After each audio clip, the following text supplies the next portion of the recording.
Ethereum just lost its place in the national digital asset stockpile. Why?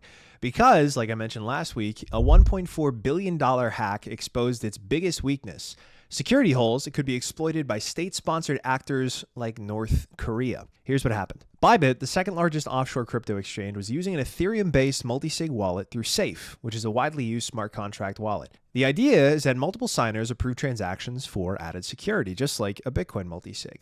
But the difference is that this security only works if the system itself is secure, and Ethereum isn't. Hackers, later identified as North Korea's Lazarus Group, exploited the flaw in the smart contract's logic. They tricked Bybit's executives into signing a transaction that looked legitimate, but actually modified the contract itself to transfer ownership of the wallet to the hackers. They drained 41,000 Ethereum plus staked ETH and other assets, making it the largest crypto hack in history. And the kicker is that Bybit's CEO approved the transfer, not because he was in on it, but because the interface he was using was compromised. From our side, we saw the correct UI, we saw the correct address, and then we signed it, right?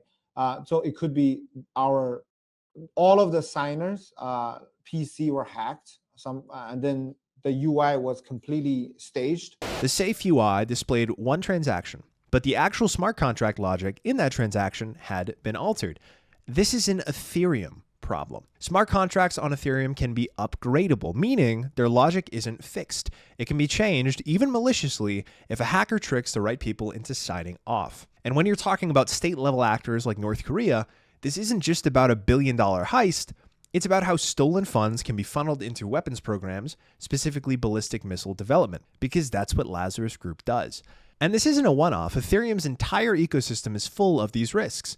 From the $611 million Poly Network hack in 2021 and the $624 million Ronin hack in 2022, the same pattern emerges: exploitable smart contract logic, bad UI security, and billions of dollars lost. That's why Ethereum is a non-starter for a national digital asset reserve.